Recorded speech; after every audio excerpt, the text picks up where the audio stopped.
should let me love you forever, forever. I wanna love you.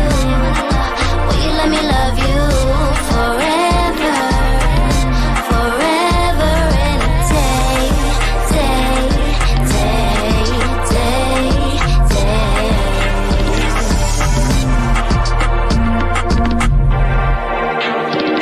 day. We made it. Hey guys, welcome to TMW Online, the Melanated Way. I am Linda. That is Abby. We are, and I when can't hear you, Linda. Is it me? Oh, can you hear me now?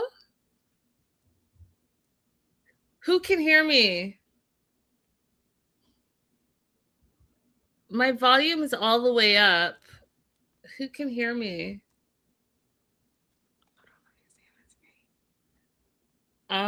Okay, well, we're having some technical difficulties, apparently. Okay, well,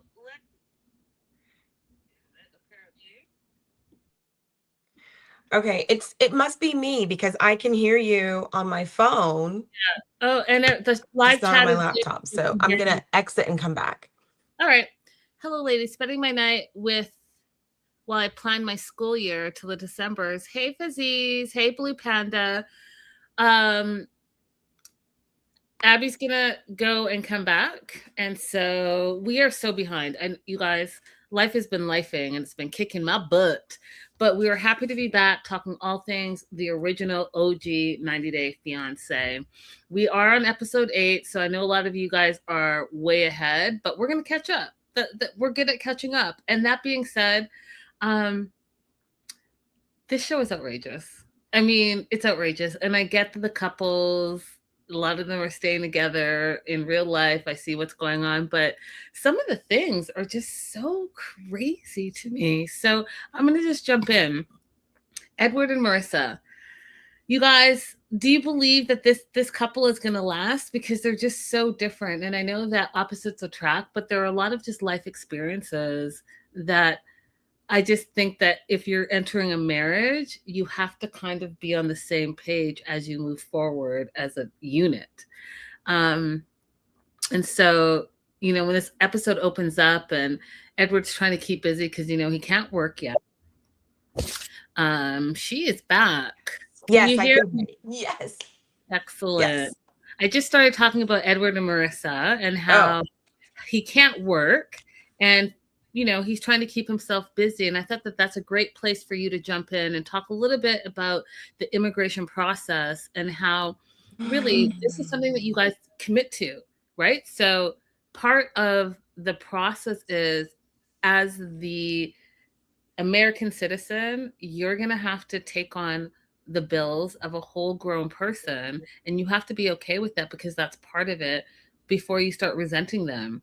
And him trying to fix the fence, and the fence is not good enough, and then she's irritated because she feels like she has a third child and the gate looks ghetto and all of that. But you knew what you were signing up for. So do you want to talk a little bit about that, Abby? This is the other reason why I prefer the spousal visa to the fiancé visa, because when you arrive with a spousal visa, you arrive as a resident. You arrive with the ability to work, with the ability to get a driver's license. And so you have a lot more freedom and flexibility. But when you arrive on a K visa, the fiancé visa, you are not in a status that allows you to go and be independent. You are completely dependent on your petitioner for everything, to get to the grocery store, to get to the bank, to have any spending money, to go out to eat, to be a tourist. Like, for everything, you're dependent on them. And for a lot of people, this is very, very difficult part of the relationship. If you've had a life of being independent and doing things on your own, this is a very hard thing to adjust to. And it also increases the potential for abuse. So your recommendation is a spousal over a K1? Yes, a lot of people don't like to do the spousal visa first because it requires you to get married in the other place, and people sometimes want to be able to get married here in the US. But if you get married in the other country or a third country, then you can do the spousal petition. And I think that puts the couple on much better footing to go forward. and it keeps my women who are immigrants from being so vulnerable to abuse when they arrive. So that's the one that I prefer. Makes sense. Faisy says that fence gate looked awful and broken down before Edward even got there. I will say this, considering how much she showed the house and the pride in her house and everything had to be in its own place, I was actually surprised that that gate looked super run down as well. Like it looked like it needed new wood, Abby. It needed new wood. I was gonna say it needed a new coat of that glaze that you put on the fence, but it just needed to be a new fence. So Fizzy, Right. But Marissa says she's excited to be together. But she feels that she's taking on another child. And again, Marissa, you knew what you were getting into before you got into it, and this is what you decided to do. And Abby and I talk about vacay bay, and being in a relationship when you're only on vacation, it's a completely different situation than real life. And we talk about this extensively, right? You should leave your vacay bay on the holiday, but if you insist and that's your person, you do have to spend time in their environment and them in your environment to make sure that it's a match. You don't pluck out your vacay bay and pop them in your life and think that everything is going to be okie dokie and smooth sailing, because it's not. Because you guys haven't spent real time together. You haven't spent the downtime together. You haven't paid bills together. You haven't gone grocery shopping together. So it's a reality check. And then just to piggyback off of what Abby just said, and then you have to pay all the bills until your significant other can work.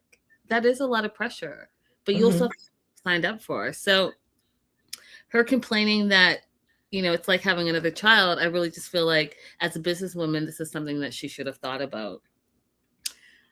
She continues to go on to say that she wants Edward to be a man and to do things on his own. Again, there's 63 days to get married, so he's approximately been there for a month.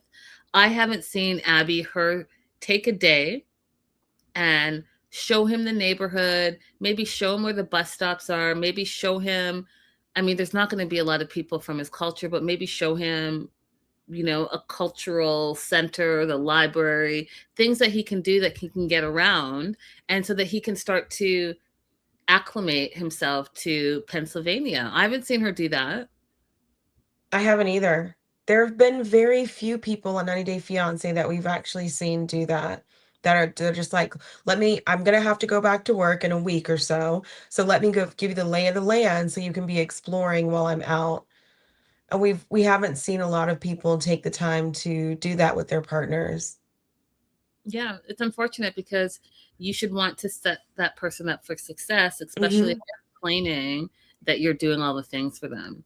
Well, considering they don't know the country, and especially Edward, who has never traveled in his life, these are some of the things that you might want to think about so that your partner is up for success. It's different than, like, I'll give Abby for an example. Abby travels a lot. She travels solo a lot. So she can maneuver. She can go plop herself in city A, not knowing it, and maneuver. People who travel, that's why I encourage you guys to travel. People who travel a lot are more comfortable maneuvering in a situation that they've never been in versus someone who has not traveled. And now can you imagine you haven't traveled ever, and then now you're in a whole new country, a whole new culture, and you don't know anything about anything?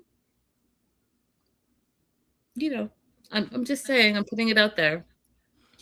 They're talking more about the fence. I'm going to wrap the fence up because I just thought it was a stupid thing and it wasn't something that was like an homage to anything. Basically, Marissa hated the fixture that he did, and he used some molding from her living room. She thought it looked really ghetto, but the fence looked ghetto as it was, so it just looked more ghetto. And she was really concerned about what her neighbors would say as they drive by. Well, your neighbors have already been talking about your moldy-ass fence, Marissa. Your fence did not look pristine, so you caring even more about what your neighbors think is kind of crazy to me. And it was also crazy to Edward. Edward's like, well, I don't care what your neighbors think because they're not paying the bills. That's fair. Mm-hmm. It's fair. Instead, she said, just clean this up and say, yes, honey. And so my thought was, you can't have it both ways. If you want a yes, honey, do what I say, honey, stay at home, husband, honey, then say that. But then you can't just under your breath be like, I feel like I have a third child and I want him to be more independent and be more of a man. Like, which one is it? Because that was confusing to me. Your thoughts? I mean, the same. Either you want somebody with initiative and you can accept the way that they do things, or you want somebody who's just only going to do exactly what you instruct them to do. And then you're going to be exhausted because I have to give them instructions every single time. So, no, you can't have it both ways. And that Mm-hmm. fence was already ugly. She should have just said, you know what? The reason why I hadn't touched the fence was because I wanted it prepared like professionally. And so I really appreciate you trying. Tomorrow, can you just can you call a couple of fence people and get some prices? We can get the ball rolling on getting this done professionally. That part. See how easy that was? Easy breezy. Beautiful cover girl. So they're taking a road trip to New York City. And when I say, you guys, I was like, oh, this is it. This is it. You're going to get a Dominican in New York City and you're going to leave him on his own. Okay, Molly and Luis, I'll see you later. So yeah, they're taking a road trip to New York City. His thoughts are in this last month, he's really seen a different side of Marissa. Of course you have, because you have only seen her when she was on holiday. So you're now seeing her in her environment, and then you're also now going to see her in her work environment, which is going to be another side of her, right? So they're driving there, and I mean, Edward, I'm not sure what you were thinking. I kind of feel like I do, but I'm hoping that that's not true. But Marissa asks, do you have your wallet? Do you have some money? I'm going to be working. You need to be on your own and figure it out and pay for your own things. Do you have a credit card? And he has none of those things. And he doesn't have his ID. Abby, make it make sense to me, because how do you leave your house with nothing? Like, I get it. We all have our phones now, right? And so our phones have everything. You can have your ID on your phone, your credit cards on your phone, your debit cards, all the things right here, right? So maybe you don't have a wallet. That would make sense to me. But knowing that he doesn't have any of those things because he's never traveled, he's like, old school, like me with my notes with the paper. He needs the paper. How did you, hello, I don't want to make this political, but you're in America, and you know what they're doing with these agents all over the place, and you don't even have your ID. You have no dollars, $0 and 0 cents, and you're going to go to New York City. What? Abby, Yeah. what? Yeah, I know. I'm very confused about what was happening there. He said he was just excited and he forgot. So You forgot your ID and money? maybe she's just harassed him so much that he just can't even think anymore. Girl, I don't know. I don't know what is going on, because my dad and my mom always said you keep your ID on you and a clean pair of underwear. You forgot your ID? I mean, I don't know what that was about. You don't need your ID in the Dominican? You don't need a few dollars in your pocket in the Dominican? That's a really good question. I've never lived in the Dominican. Is it common to carry your ID on you there? Or is that a little bit more of a North American Western thing that you need to have your ID on you at all times? Someone needs to tell us immediately, if not sooner, because it just sounds stupid. What it sounds like that he thought, I think he probably has his ID. I think he thought she was going to give him some pocket change and send him on his way like her third child. That's what I think. Oh, okay. You think that's what's happened? That he wasn't supposed to use the money that she already gave him, but it was going to be new money? New money for his New York City day trip. Yes, that's okay. That's what That's I think it is. interesting. And he's saving face by saying, I was so excited, instead of saying, oh, I thought you were going to give me some money. Because guess what? She's going to have to give him some money. She's not. Listen, New York City, you literally walk out of your door and you've already spent $100. So I'm not sure is he's going to roam the streets for 8 hours, leaving her, well, not her office, but her store, and just walk around for 8 hours. You're going to want to eat something. You're going to want to drink something. The subway is not free. Okay. Food is not free. Even if it's $100. Trust me. At bare minimum. And that's with you going back and not have purchased anything but maybe a little food and drink. So crazy. Hey, Silver Linings. She says, I switched purses and oopsie, ideas in my clutch from last night. You know, that's understandable, but that's not what's happening here. Marissa wants him to figure out how to be self-sufficient.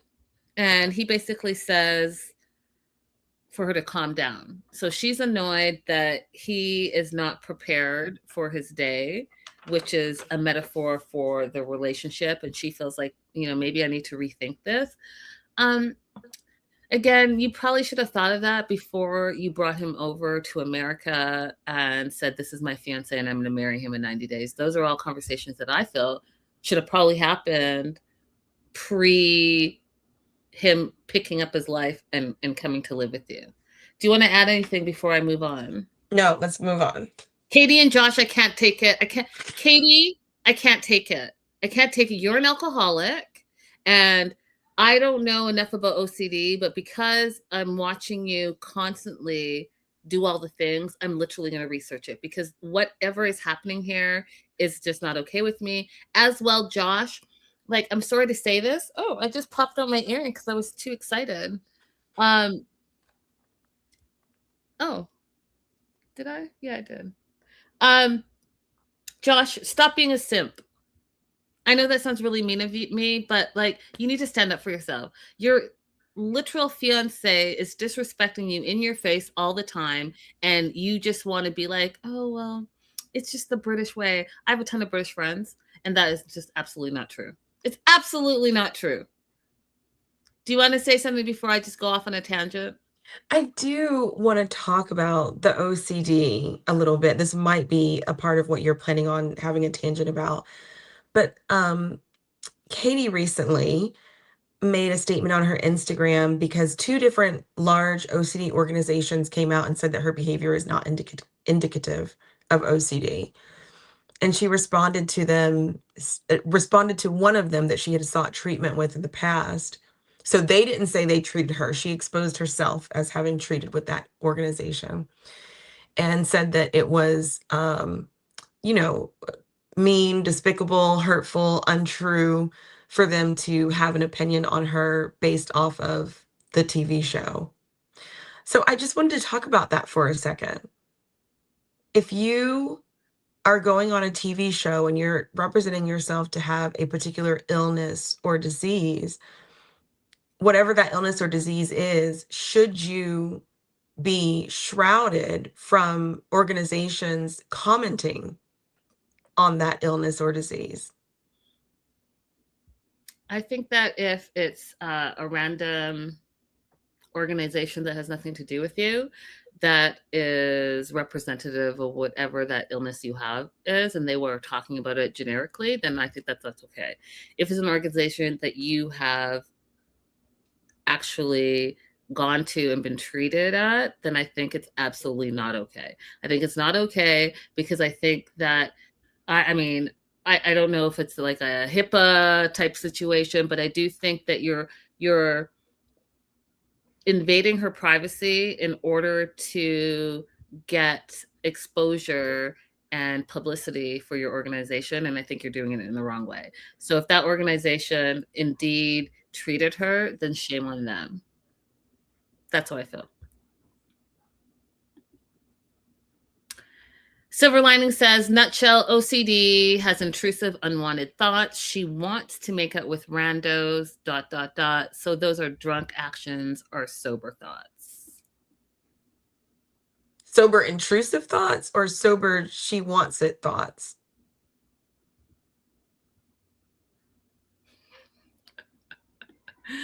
Fizzy's talking about leaving vacay bay on vacay. She says, don't bring home live souvenirs.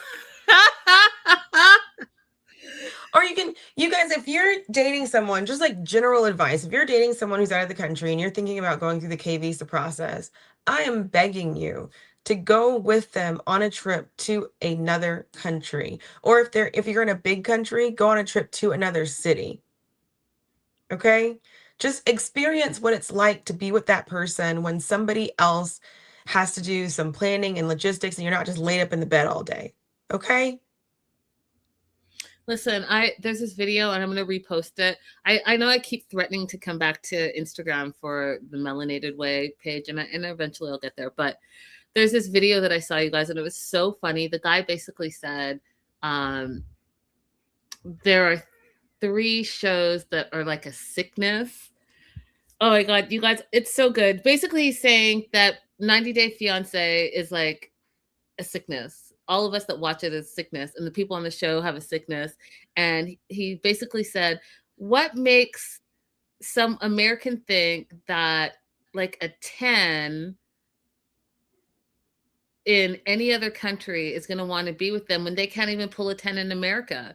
And the way he said it, it just made so much sense. I want to repost it because it's actually really funny. So when they get like an Angela and a Michael, I'm not saying Michael's a 10, but like that situation, like if you can't get a Michael in America, why are you mad about how things are happening when you go to a whole other country and you try to be a passport princess and then it doesn't work out for you? Like, are you surprised? I never thought of it that way, but it was very good. And I'm going to repost it because it's really funny. That being said, yeah, Katie is getting on my nerves. Josh is also getting on my nerves. They're outside talking to Mike. Remember, they're doing the confrontation thing because Mike thinks his relationship with Katie is a little bit more than it is, which I think that we all know that it is. She literally says, oh, well, I feel like I'm the problem. And Josh, instead of saying, yes, you are the problem, says, well, I think it's 50-50. You and Mike are the problem, and you guys need to sort it out, and you guys need to stop doing whatever it is you're doing and have boundaries. And, you know, he doesn't even really understand why Mike is in their lives. He thought that it was going to end on the trip. Well, this is where you should say, I don't like this. I'm not comfortable with this. And here's why. My fiance is still attracted to you and she's trying to be with you. And I feel like we need to put some boundaries in. Like, why are you not saying those things? And why are you blaming the dude? The dude's just being a dude. That girl, Katie, is coming on to him. And I'll tell you, most guys, if a woman's coming on to him, they're not going to be like, oh, no, no, no. They're going to be like, bring it. So why do you say that? It's very confusing to me. It's very confusing. And it makes me mad. So Mike goes on to say, well, I don't know what your us is because Katie's never represented it as an us. She just represented it as a me, which again, Josh is showing you exactly what she thinks of you. Mm-hmm. So Mike is just hearing that you guys are an us and this is now you guys are fiancé because that's not how Katie's representing this relationship. So Mike apologizes and said, you know, I didn't know that you guys were a thing. I didn't know this was serious. So I apologize. But as he's apologizing, he's looking at Katie to see her response. And guess what? Katie's just standing there, not like agreeing with Josh, not enforcing what Josh is saying. She's just standing there.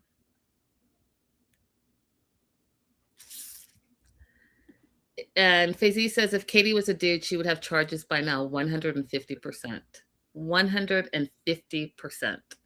Her actions are outrageous, and I'm tired of her being a drunk ass and then blaming it on OCD. I'm tired of it. I'm a little bit confused by the fact that she has friends. If she's just walking around assaulting multiple friends at every get together, how does she keep getting invited? How does she even have friends? This is very bizarre to me. Well, because they're dudes. 99.9% of her friends are guys. And like I just said, a guy is not going to, if a woman is like, hey, let's be all sloppy and I'm going to kiss on you and I can take you home and have a one night stand. What guy do you know, Abby, that's going to say, oh no, let's not do that? oh no, that's I a mean, bad idea. I understand the first But time. just think about it in the whole scheme of things. That's it. Exactly. Silver Lining says those friends are dudes waiting their turn. That's what it is. Ugh. Ugh. That's what it is. Think Ugh. about it. Think about it from a guy's perspective. I'm not saying it's okay. I'm not saying it's acceptable, but you're asking why they keep showing up for that simple reason. Ugh. So Mike apologizes, and at the end of the conversation, they basically all say, okay, we're going to be quote unquote chill friends. Everyone's just going to be chill friends, which means nothing. And she goes back inside, and it's like she never had a conversation about anything, because she goes back outside and she's like, who can I make out with? That's what she says to her whole room of male friends. Who can I make out with?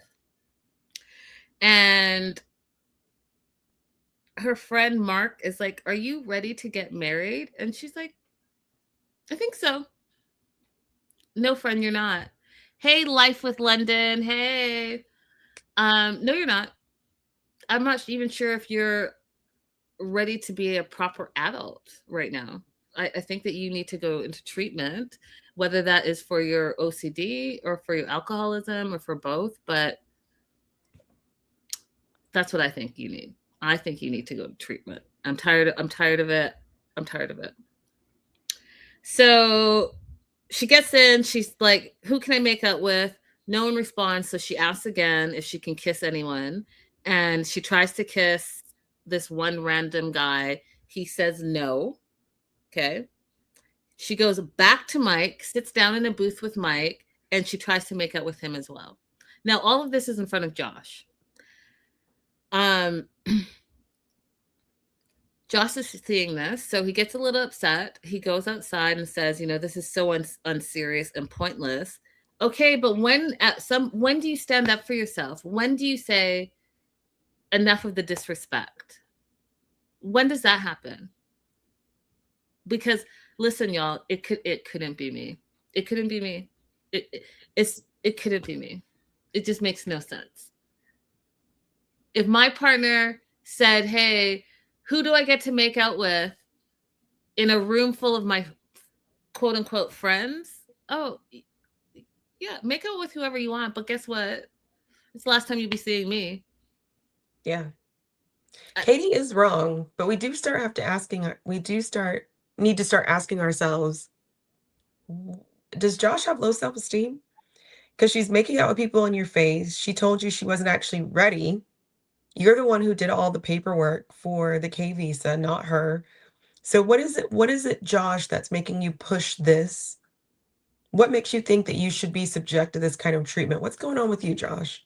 100%. 100%. I agree with that 100%. She also told you that she was not ready to get married, and you still forced the issue anyways. So I'm not excusing her behavior, because I am sick of it. But if she's acting exactly like a single crazy random, are you surprised? She literally told you that she wasn't ready to get married. So he goes outside. Josh goes outside all angry. Her friend Mark comes out to talk to him and says, I understand that you're trying to be patient and tolerant. And, Josh says he's hoping Katie's the person he thinks she is. And Mark says, if it was me, I'd be furious. And it's okay to be mad, Josh. It's okay to be mad. And it's okay to stand up for yourself and say that you're mad. And I thought that was great advice, because instead Josh says, oh, well, it's hard to differentiate between her OCD and her being dramatic. By dramatic, you mean drunk, right? Right, Josh? Because this isn't being dramatic. It's her being extra drunk. Yeah. They go back inside, and guess what? She tries to make out with Mark too, and Mark literally puts his hand in her face, and she's like licking his hand and kissing his hand. And I just think it's a problem. I think it's you're assaulting your friends. And like Fiancé said, if it was a man, someone would be going to jail. Also, you're disgusting because men don't wash their hands. That part. Ugh. Yuck. Do you want to add anything else for them? No, let's go. Receipt and Mallory. Oh God. Okay.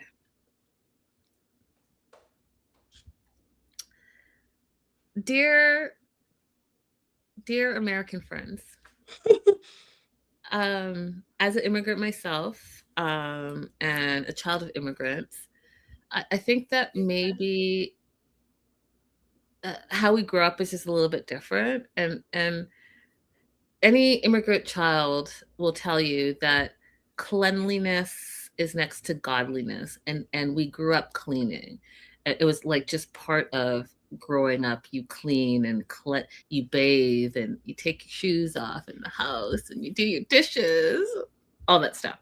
And Receipt is no different. So Receipt and Mallory fight a lot about daily cleaning.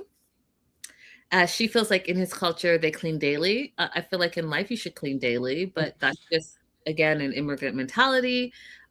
She says, well, I'm just messy. And when I heard her say that she leaves the dishes in the sink for 6 days, that's why you just can't eat at anybody's house, friends. You just can't do it. The nastiness that goes, like, what are you all doing? Yeah. What are you doing? That's not messy. That's disgusting.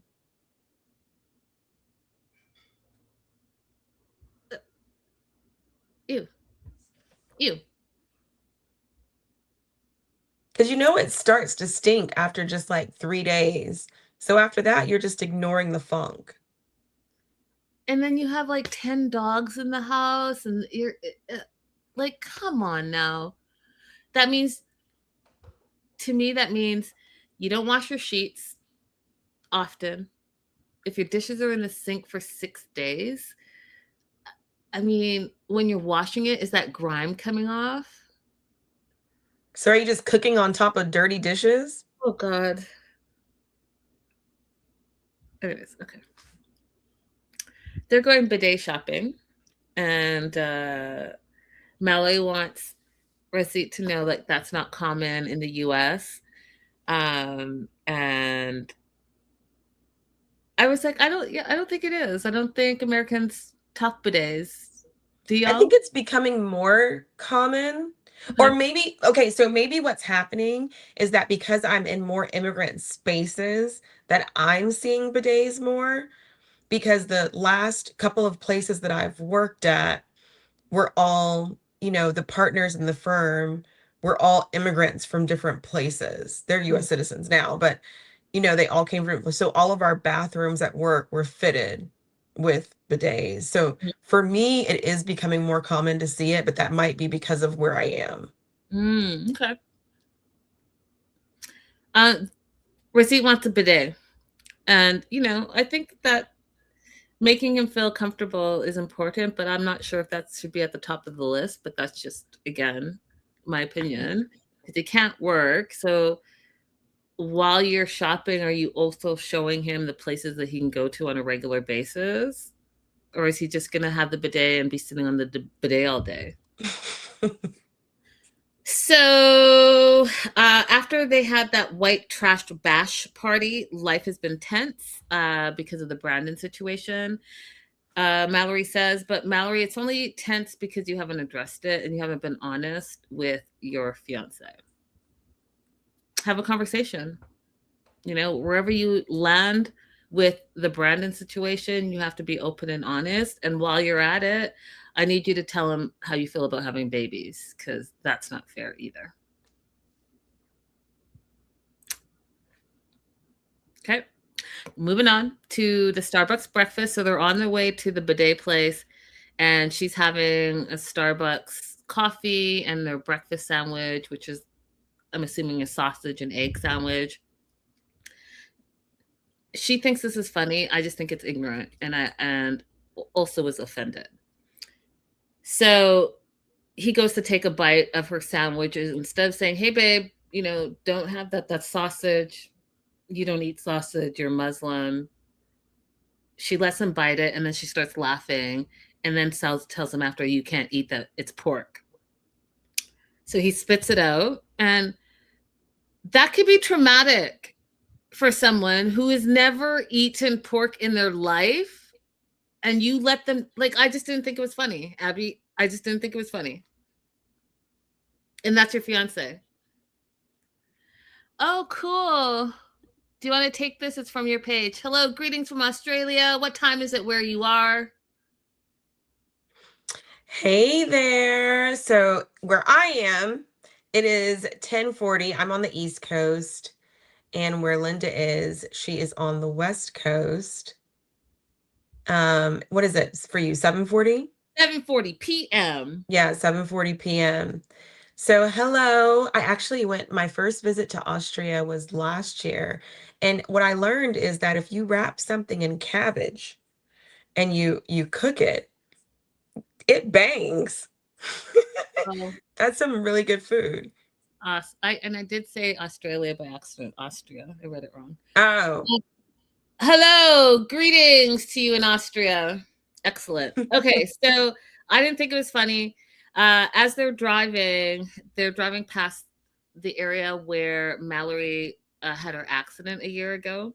And I know that has to be super traumatic for her. She hasn't been back since. They got hit head on by a distracted driver. She was hospitalized for a week. She had to get 3 feet of her intestines removed. And so this is like a very traumatic time for her to be in the spot that happened. And I've been in a car accident, and I know that that's a real fear, right? That's a real trauma, because you literally relive the moment. And so she shows them the area, and they just have a really powerful moment, in my opinion, where he talks about how he could have lost her, and because he could not have come over yet because he didn't have the visa, that was hard for him to just be afar, and knowing that his loved one is so critically injured and he couldn't do anything, and then for her to not be able to be loved on by the person that she loves because he couldn't be there yet. There was just a lot of layers. Do you want to add anything to that, Abby? No, I mean, well, yes, you guys, just focus on driving. The phone will be there when you get to your destination. You can text whomever you need to text. You don't need to be distracted by the phone. We have a rise in accidents that are occurring because of people being distracted, or even just like walking on the street, people are distracted, or people riding those scooters and trying to do things on their phone while they're on the e-bikes and the scooters. Let's just take care and have concern for our neighbors and not do those things while we're operating vehicles. Agreed. 100%. Agreed 100%. Be aware. There's too much going on around you for you to be distracted. So I was right. He was from Australia. Oh, okay.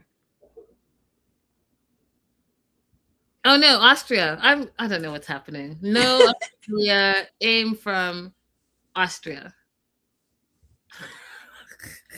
Guten Tag.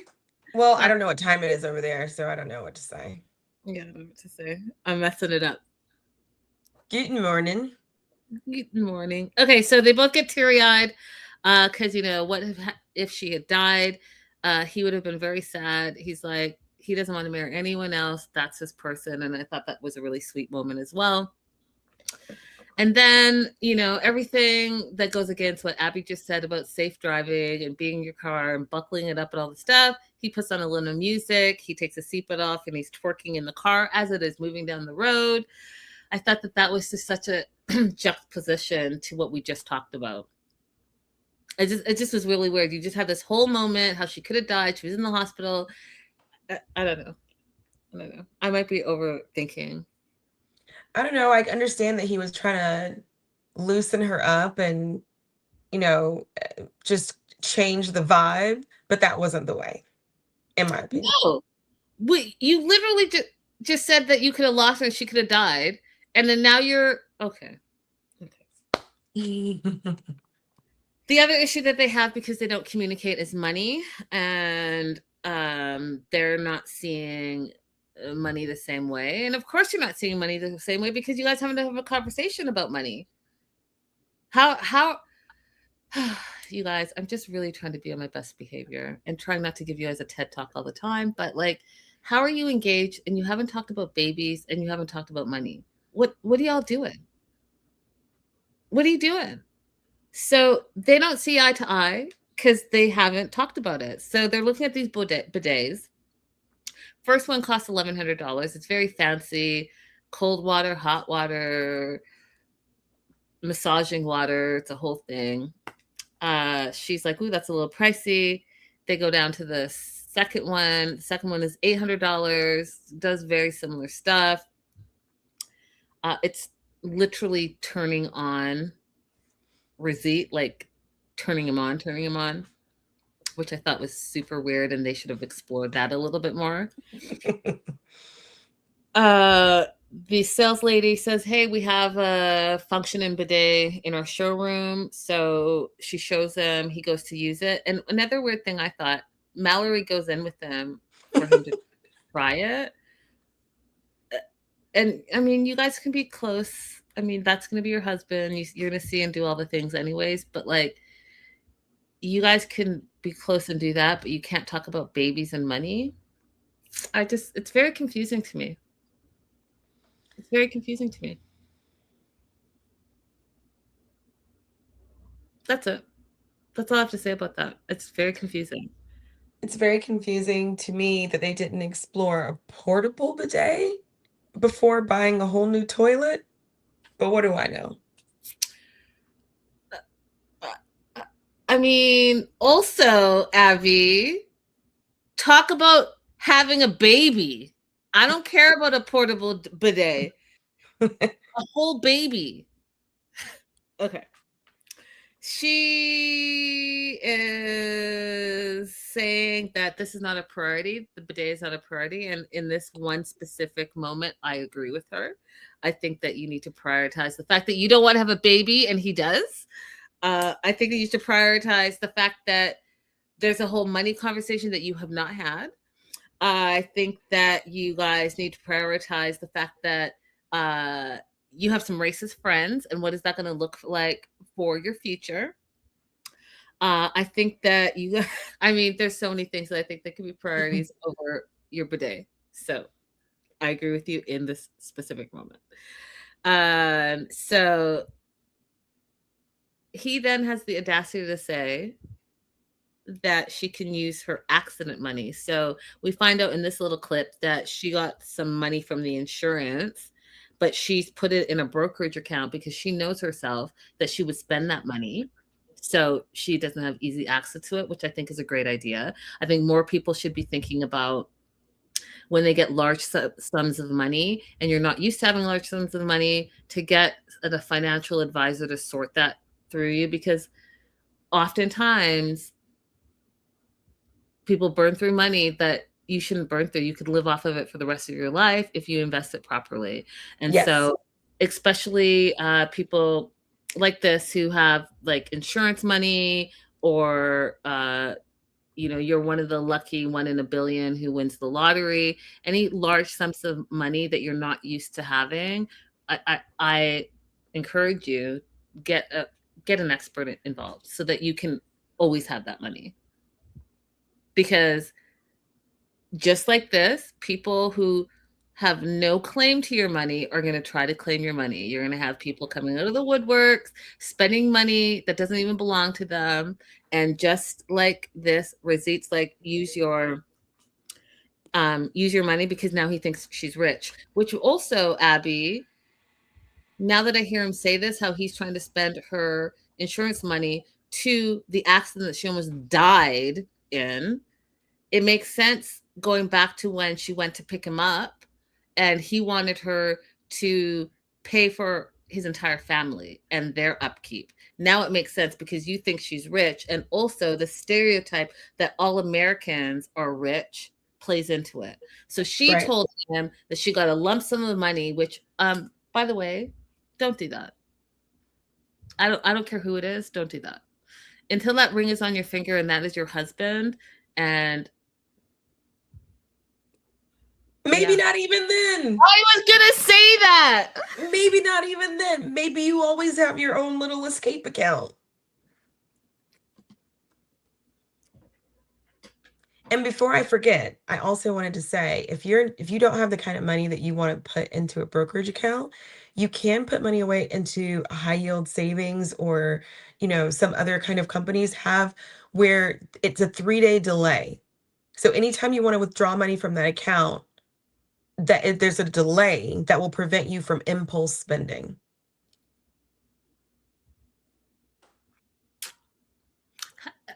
But yeah, maybe you don't ever tell anybody about those a windfall like that.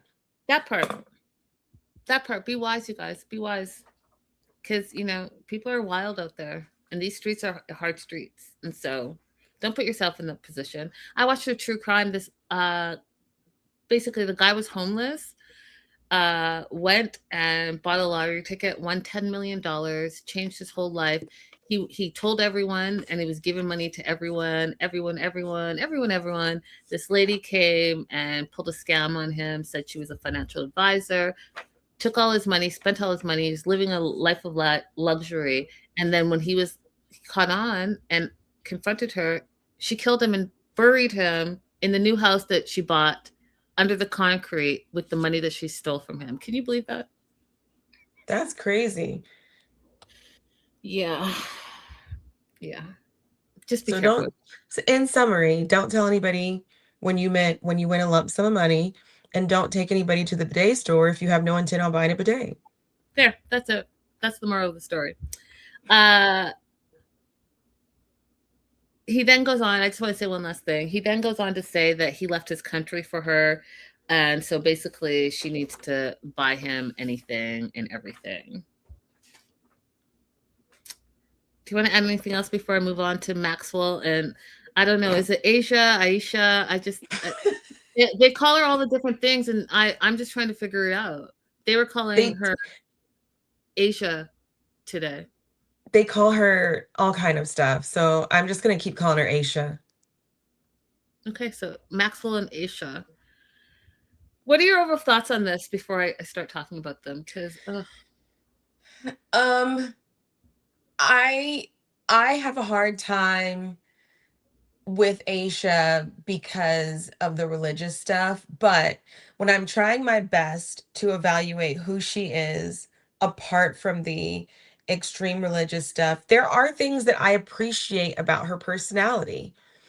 And like what? Like what?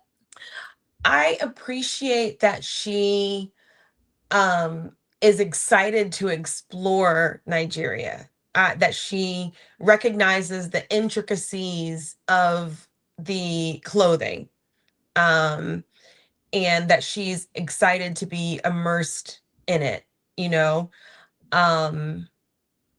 but I have a hard time with her only goals in life seeming to be, as far as we can see on the show, just to be married, even just to make that person and the person you want to marry, as opposed to meeting someone that you enjoy to force this person to be molded into what you want. Mm-hmm. Yeah. Okay. What do you think? I mean, I think that she manipulate. As a Christian, I just don't appreciate the manipulation of Christianity. I think she manipulates it and uses it as a tool to get what she wants, and that's just not in line with my beliefs of what Christianity is about. And I think that having an international platform where people are already timid and upset and mad at religion in general, I just think it's very irresponsible, because this is where people are like, well, this is why, and this is because, and no, this is just one woman manipulating her faith in order to get what she wants. And people do that in all aspects of life. And I just think it's unfortunate that that's what's happening. And that is my opinion. So they're going to the market, and they're getting ready to go to the market. And it's a whole thing about whether his family's going to accept her. And if they don't, what then happens? And she talks a lot about his clothing, you guys, and how he dresses, and his skin and his nails and everything about him she's trying to change. And they talk a little bit about this blue suit, and he's been watching TV, and so anytime an American comes over anywhere, they make the immigrant wear the most cultural outfit and also have flowers. And I laugh because that is exactly what the show does. That is so true. And I didn't think about it until he said it out loud. And so she said that where she's from, and she's from the South somewhere, I can't remember, but they would say it was quote unquote real country. And Abby, I wanted you to talk about a little bit. That's like a bad thing, right? I don't. She's saying it as if it's a bad thing, but those of us who are country, because my family's country, we don't particularly care about being called country. Oh, It's just, yeah, it's a rural, it's not redneck, it's not the same thing. Country is where I'll give you an example. You know, I used to say when I was younger that we're just Southern. We're not country, we're Southern, right? But then we were in a store waiting to check out, and I looked behind me. My sister was standing behind me, and she had a business card that she was using to pick her teeth. She had folded the corners of this business card and was just picking gunk out of her teeth. And I said, "Oh God, we are country." that is definitely something.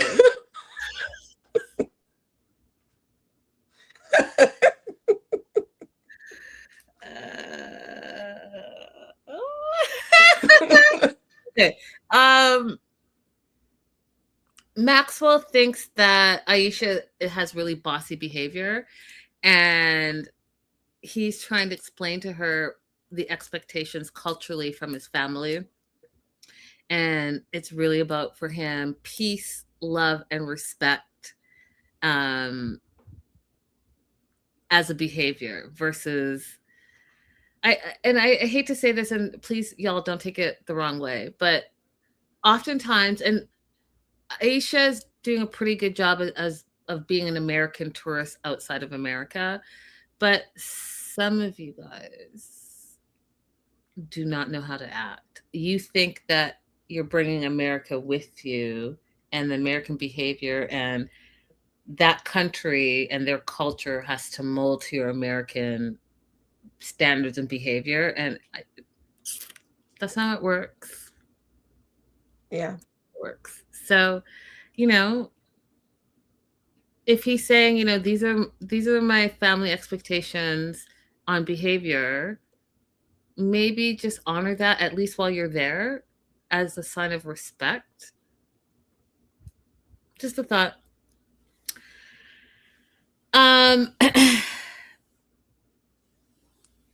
He goes on to tell her that, yeah, you need to be respectful in order for my family to accept you.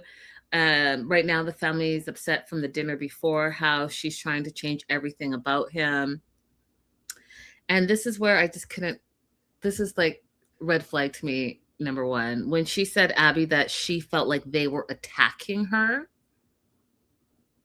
They were attacking you. So you're now the victim. They were attacking you. Mm-hmm. None of that happened. Attack is a very strong word to me. It's a strong word, period. So they're giving you feedback on the fact that you're trying to completely change their loved one and you're being attacked. She feels like it's just suggestions. She's trying to make him look better. Well, no, honey, you're trying to make him into the man that you want him to be instead of the man that he is. Mm-hmm. You know what? I get a little nip and tuck and a little exfoliation and whatever laser thing and hair, whatever. I get all of that. do whatever you want to do to better yourself, to make yourself feel beautiful, but make sure that that's what he wants. Mm-hmm. And if he didn't bring it up, if it's not a problem for him, then you shouldn't bring it up and cause some kind of insecurity in him. If his skin is not bothering him, his acne is not bothering him, don't bring it up and make it an insecurity. That part. 100%. So he goes on to explain to her how to address the elders, which is a real thing, you guys, in Africa, is addressing your elders with respect. It's a huge thing. So when he's explaining not to say, hey, mom, but to say, you know, good morning, ma'am, or good morning, miss, or just using proper manners, it really is a huge thing. And they won't say it to your face, but your significant, like, he won't hear the end of it. And not only will he hear the end of it, the whole extended family is going to hear about how the significant other has no manners. And then it will trickle back. I promise you. I promise you. I was actually surprised that she went in with a hey, because that's not proper either. That's not proper here. So I was surprised that she even tried to start off that way. And especially her being a Southern girl. Where's the Southern hospitality in that? Yeah. So Maria, Maxwell's mom, is speechless culturally.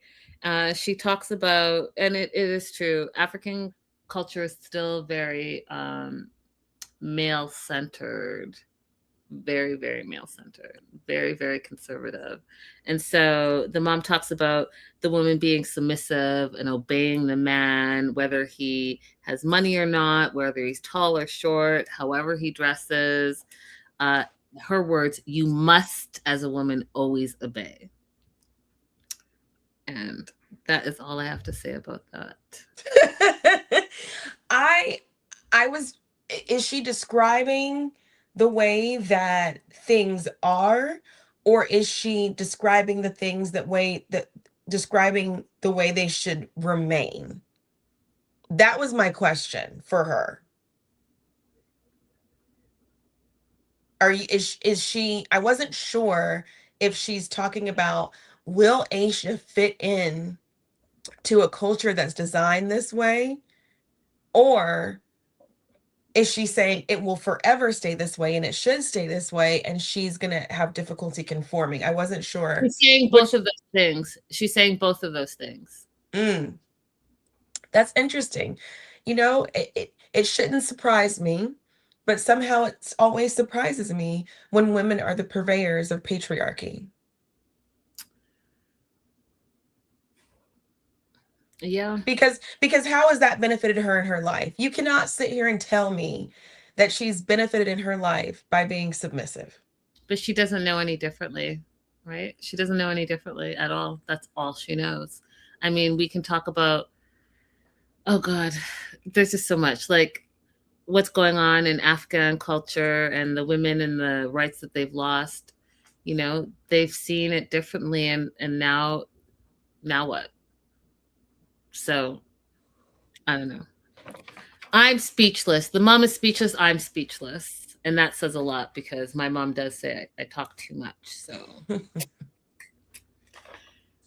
Maxwell and Asia are in the market, which is my favorite place to go. If you guys ever go anywhere in Africa, make sure you go to the market. The street markets, they will change your life. They will change your life. They're the best. You'll get the best things, the most unique things. Everything's handmade, so beautifully, culturally, like, oh, so yummy. I was going to pull out some of the stuff that I have, because it's just so amazing. I'll show you one thing because I see it right here. Hold up. So this is like a two-piece. My mom got made for me, and it's one of my favorites. Can you guys see it? Yes. It's just really culturally amazing and dense, thick fabric. It just holds itself. And this is kente cloth. And what they do is they just literally, they look at you, they take your size, and I mean, Abby's familiar with this, and then they literally, you tell them what you want, and they literally make it. No pattern, no anything. They just cut it up and make it. So maybe one day I'll wear one of these things for you guys to see, but it's really cute. It looks really pretty. So pretty. But those are the type of things that you get in the market. So they're at the market, and I just want to say this, and it's going to sound super ignorant of me, but I just think that they need to put the closed captions for her too. They put it for him, and I get it because the accent, but she has an accent too. And for people that are not from the South, some of the things she's saying, like, it took me longer because I had to keep rewinding to, like, what did you just say? What are you saying? What does that even mean? Closed caption for her as well. That was a side note. But as they're going through the market and they're talking, he's explaining himself on how he feels about her behavior, her attitude, what needs to happen, whether they should get married or not. And she feels like he's being influenced by his family. And she says to him, you know, am I dating you and your family? And he said, yes, you are. And yes, you are. Y'all, whoever you choose to be your partner, just know it's your partner and their whole entire family. You are marrying into the whole family, and you need to be okay with that. It's not going to just be you and your partner in a bubble, because that's not how it's going to be. So yes, you are. You're marrying the whole family. Take that into consideration when you make your choices. And so so this is another part where I just feel like she manipulates Christianity. So she then tells him, when he says, yes, you're marrying to me and the family, she says that's not biblical. And Aisha, if you ever see this, I would just like you to show me and tell me what part in the Bible, down to the specific passage and verse, that it says that in the Bible, because I would like to know. I would like to see what you're reading that it says that in the Bible. I think I know what she's talking about. Okay, tell me. I had an argument with my ex-in-laws over this particular Bible verse, so it may be the same one, maybe not. But there's a verse that talks about you leave your family and cleave to your wife. You leave your family and cleave to your husband. I know that passage. Yeah, so we got into an argument because I had shared something with my parents that she didn't think that I should have shared, because I should leave my parents and cleave to my husband. So maybe that's what Aisha's talking about, but maybe not. I'm not, but maybe not in that world anymore, so I don't know. But she also, but maybe go ahead, sorry. Yeah, but she also does have a history of just saying whatever suits her.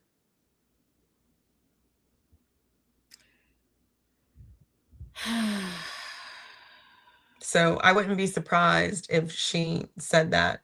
But even if it's not biblically true, it doesn't matter at this point. It's culturally true. It's culturally true. It's basically like, the easiest way I can explain it to you Americans who don't understand is that there's one set of behaviors that is appropriate for your spouse, and there's a second set of behaviors that's appropriate for your spouse's family. And you keep on trying to be American everywhere you go, and you don't get to be that way anymore. You have to split yourself the same way that immigrant child splits themselves. Unless they've rejected their own culture, then that's the way your life exists now. You're one person with your spouse, and you're a different person with your spouse's family, the same way that they are.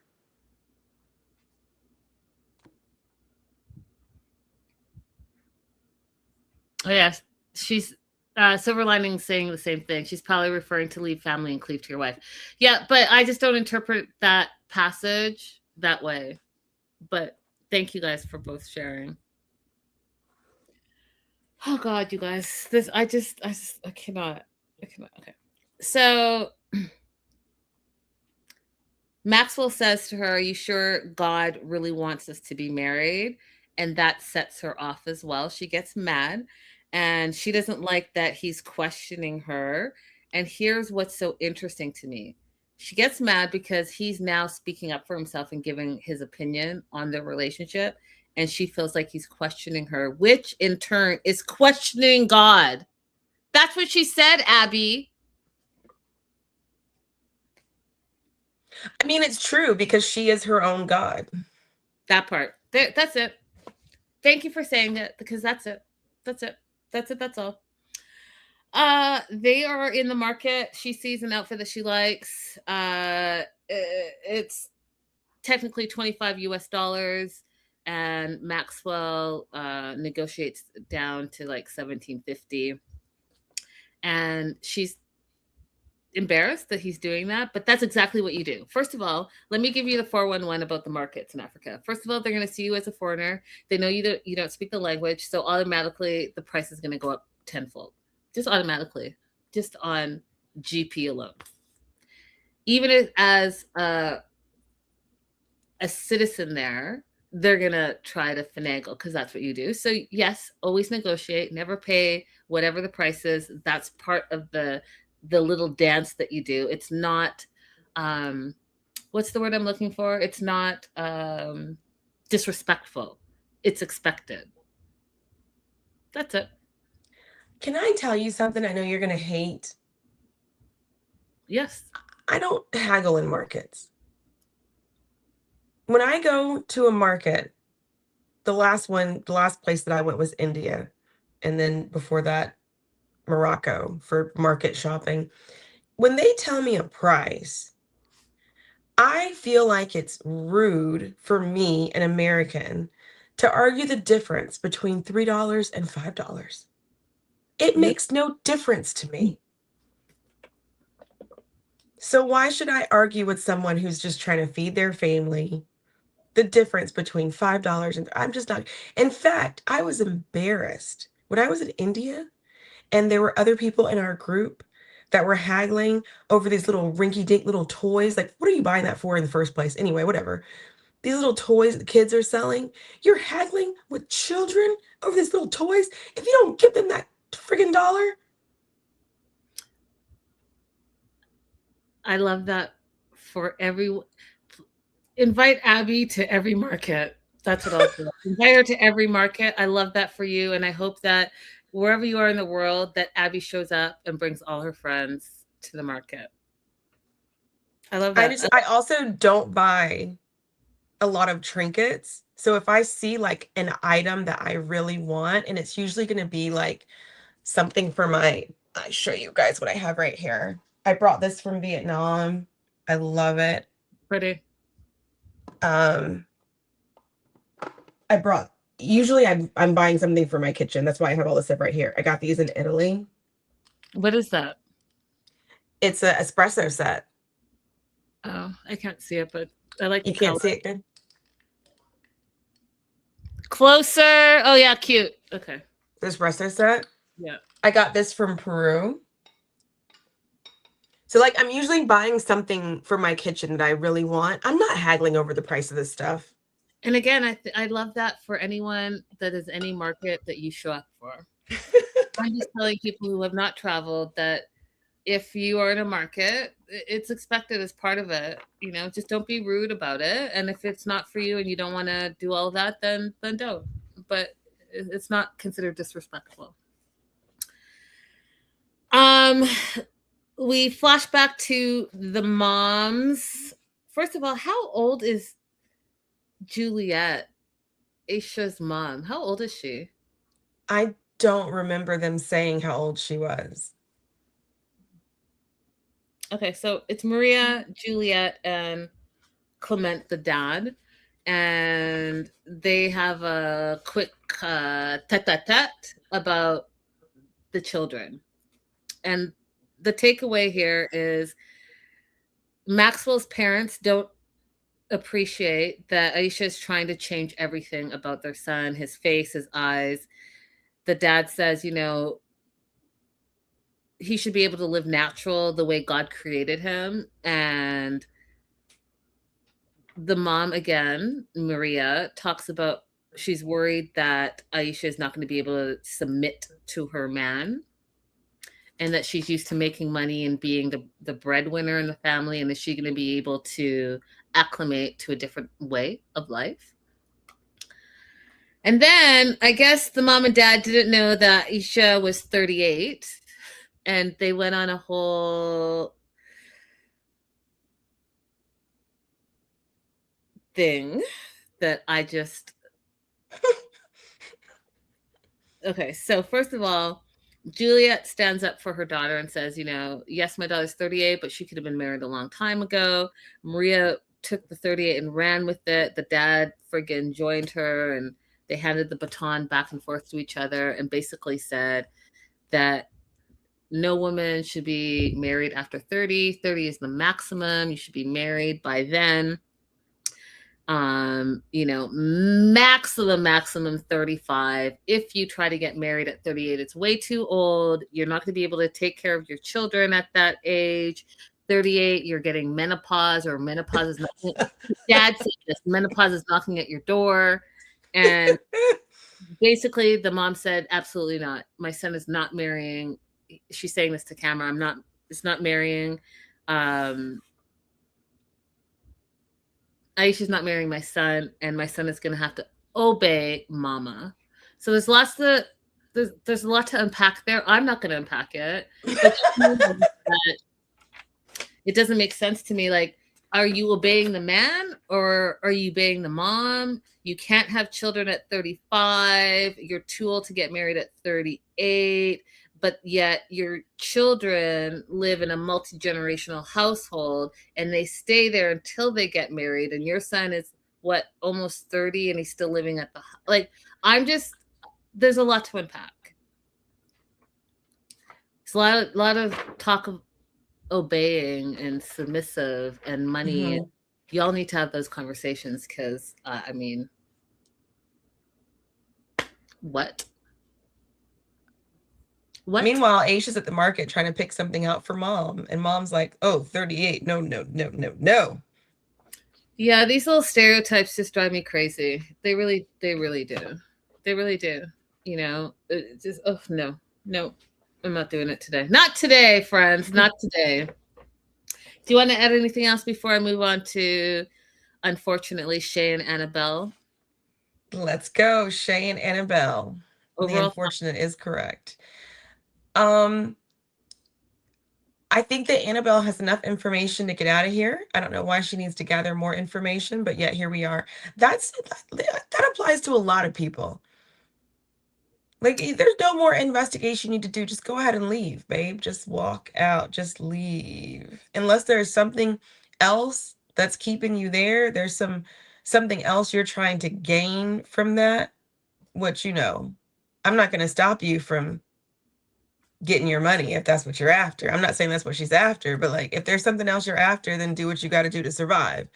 But if you're in love with someone and you're staying in the relationship for love, and you've had multiple different things happen to indicate that you can't trust that person, just go ahead and leave. Don't keep hunting for truth. The truth is the feeling that you can't trust them. That's it. Also, he's gross. That's all I was going to say. And I'm glad you're reading my mind today, because then I just the first person that's saying, like, Shay's surprised. Like, what, 4 years of what? You clean his ass. Ew. He's surprised. He's surprised. Is he? I just no, absolutely not. None of this is okay with me. None of it. So I'm just going to run through this. They're meeting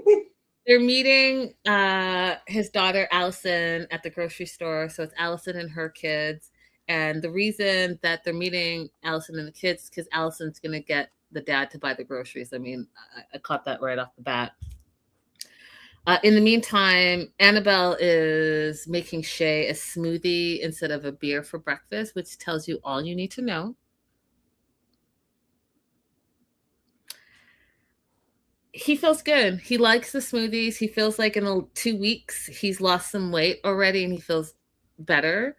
And continue on that journey, Shay. Continue to not have beer for breakfast and see how far that takes you in your life. He likes the fact that ever since they had a spa day, he feels like Allison and Annabelle have bonded. I don't see exactly what he's seeing, but I mean, if he feels that way, great. I feel like it's more that Allison is tolerating and, excuse me, Annabelle is tolerating and Allison is manipulating. That's Mhm. what I see it. But um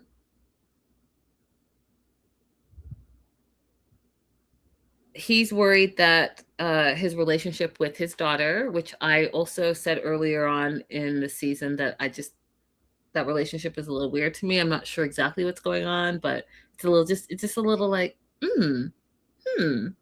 to me. But he's worried that his relationship has suffered ever since he brought his fiancee Annabelle over, and that his daughter doesn't like to feel second to anybody.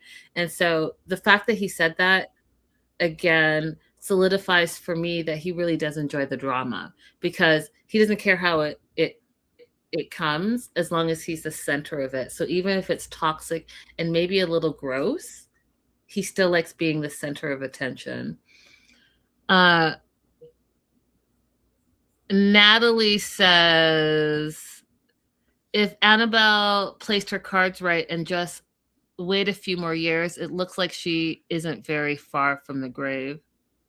What? I think that Natalie is saying that Shay is not that far. Okay.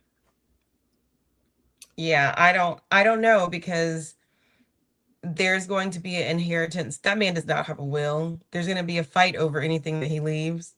And listen, Allison will fight Annabelle for all of it. For all of it.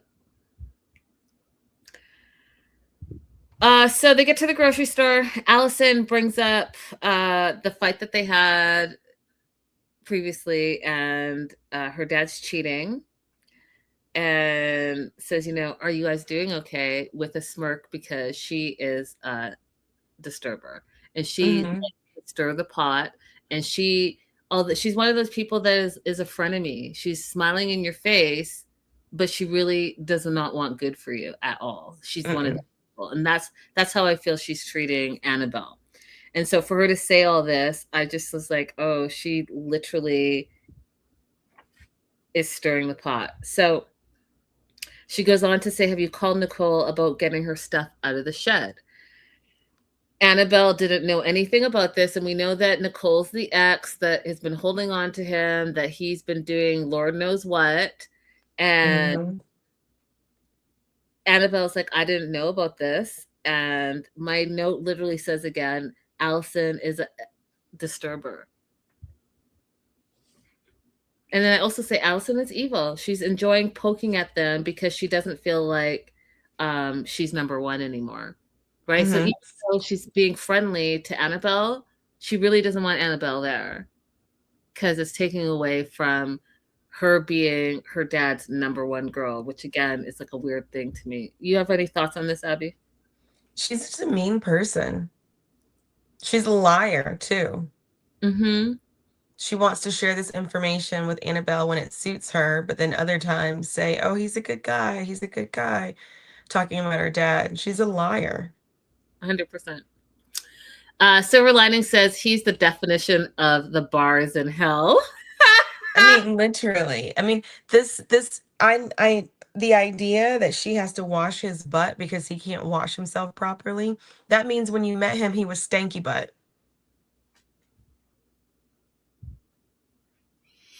She Yeah. said, "Yeah, I'll date you, but I have to be in charge of washing your ass." Excuse me. Ugh, gross. Ugh.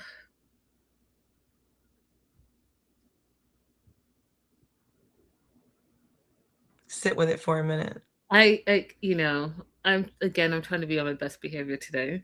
So, uh, Allison is really enjoying stirring up the pot, and Annabelle asks Shay, "Hey, do you still love Nicole because of all of this stuff?"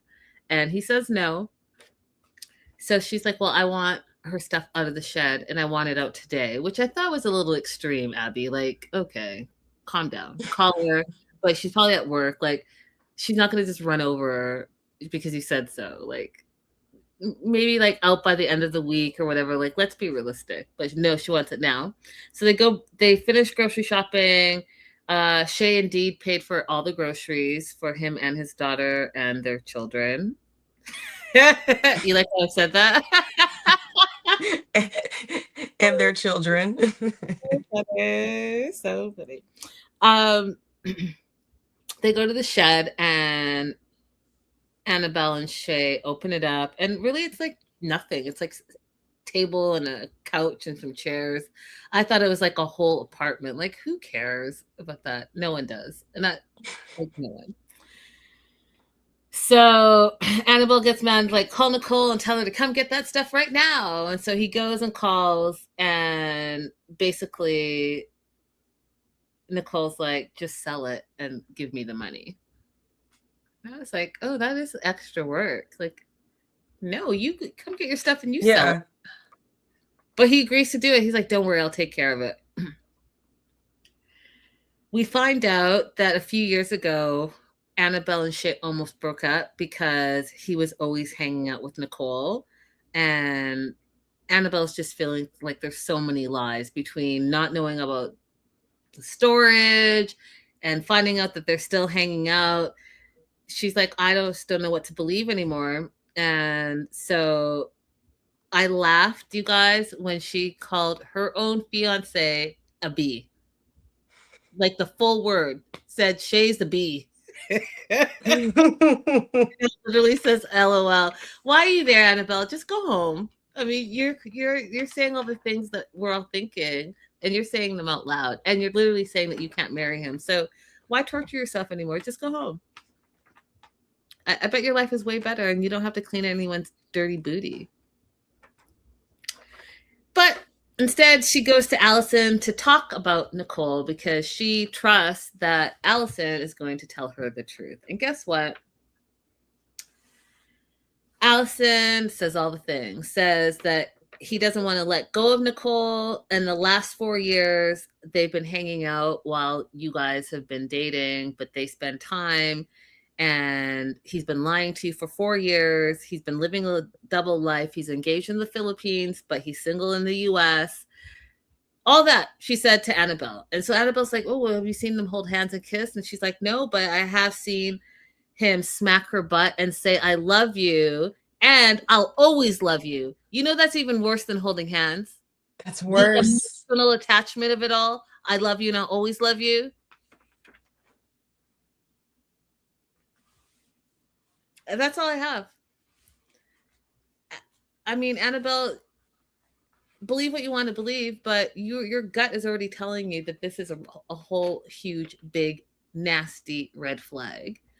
So, I mean, why? He's already said that when you go down to the lake and things happen, that's not cheating. You don't really need to know anything else besides that to say this is not the life for me, unless you're okay with signing up for a life of someone who doesn't feel like monogamy is defined the same way that you define it. Yep. Yep. So, yep. You know, it's a choose your own adventure out here. That's what life is. That is what life is. You are absolutely right. Do you want to add anything before we get to our last couple, Thomas and Paula? Let's go, Thomas and Paula. 61 days to get married. I don't really get this couple, so I don't really have a lot on them. I don't get her little fascination, but it starts off with little utensils.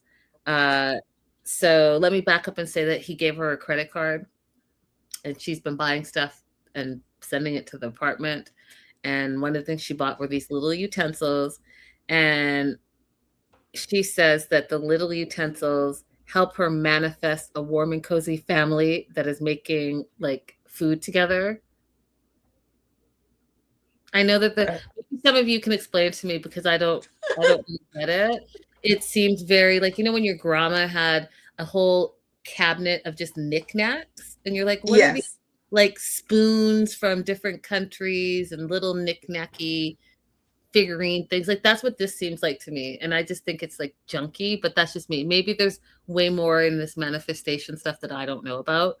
But she also ordered a little couch that she says will help her manifest a real couch. Girl, why don't y'all just go and buy a real couch? Am I missing something, Abby? I don't know. No, the only thing I can say is at least she has a visible vice. Because have you ever heard people say like if you meet someone and they don't have a visible vice, then they're doing something nefarious. So like Mm-hmm. at least she has a visible vice that you know, okay, that's her problem, and that's what I have to deal with up front. It's not going to be some secret problem. Mm. You know, like she has a visible thing that she's into. It makes her happy. It doesn't hurt anybody else. So that's just her jam. Okay. I'll take that. I'll take it. But there's a lot of visible vices. There's the littles, it's the rocks, it's the okay. Teach their own. She's ordering stuff with his credit card. He feels like she's abusing his trust. Again, did you guys have the talk about money? Because I mean, you give her a credit card, and if you didn't talk about money, then how is she abusing something when you didn't put any boundaries on it? Um, she made some friends, which I thought was really lovely since she's been there for about a month. Felix and Anderson are her neighbors. The I guess I don't know. Someone introduced them. Yeah, the door guy. I think it was. Do you remember? Mhm. I think it was the door guy, but he introduced them because her neighbors are also Brazilian, which I thought was sweet because same, same. So she goes over to the apartment. Their apartment looks completely different than the apartment that her and Thomas live in. It's actually quite gorgeous. It's lovely. It's not huge, but they've done a lovely job with it. And she loves it as well. And she's like, we don't even have a couch. We don't have a table. We sit on yoga bricks for breakfast. Like the whole thing is totally, completely different. And I mean, it didn't even seem like it was the same building, y'all. I thought they were living in a dorm. Uh, and so she goes on to say that she doesn't want to come to America and live like she's a, and these are her words, like she's a homeless or feel like she's camping in her own apartment. We find out that she was married before and she knows what she doesn't want versus what she wants, which I think is very important, you guys. It's a very important thing that she's saying. This other thing she says is also important. She loves him, but she loves herself more.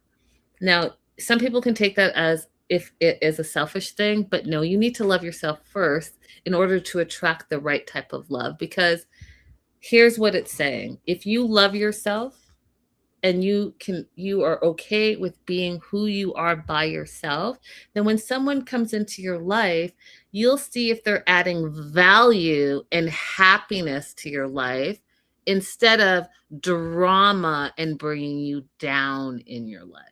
So Mhm. when she says she loves him, which is an extension of self-love, but she loves herself more, it's very important, right? Because especially if you get into something toxic, you'll recognize it's toxic because you love yourself that much. If you don't love yourself, you're not going to recognize it's toxic. And unfortunately, you probably be in a situation that's toxic for too long, or dare I say, terribly in some type of crazy DV situation, whether it's emotional, physical, or financial. So loving yourself first is important. Yes. Um, she goes on to say that not only does she want to live like a homeless, but she doesn't want to live like a refugee in her own apartment. She's wrong for that, but I get what she's saying. Yeah, I understood what her point was. Like she's like we don't have to live like we are being scrappy. We don't have to live like that. Yep. And more importantly, why does he want to live like that? Talk about that. I don't Y'all, understand. And apparently he made an agreement before she came back this time, because she actually does have a visitor's visa. She was able to come and visit with him multiple times before they decided to get engaged. And this last time that she visited, he promised that he was going to buy furniture when it was time for her to move back, and he didn't do that. So there's a. Can you hear that? yeah, what was that? Was that lightning? I think it was lightning that or thunder. That was really loud. It was really loud. That was crazy. But so there's a promise that was broken. It's not just like she's arrived at his apartment and she's being demanding. There was actually like a promise made about this furniture that was broken. Agreed. Agreed. And I saw a little bit of the clip for next week. And for her to say, like, I don't want to have to beg for furniture. Yeah, you guys already agreed. This is an agreement. You broke the agreement. So, like, why are we even having this conversation? That's crazy. It's not even raining.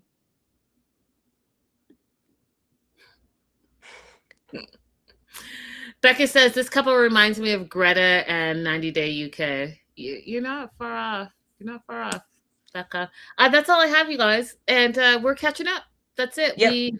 Thank you for being in the live chat. If you're watching the replay, definitely leave some comments. I saw your comments from our the last resort. You guys are funny.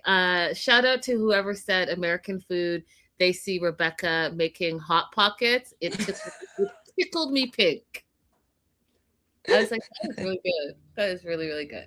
So next time, don't forget to like and subscribe. Head over to, I'm about to drop a bunch of great red carpet stuff, you guys. Really cool interviews. So head over to my Instagram, Linda's So Girly. Also head over to Abby's Instagram. She's doing a bunch of great stuff over there. Lifestyle stuff that you are going to love. So check us out. Until we see you next time. Toodaloo. Bye-bye. Toodaloo, Kimanu.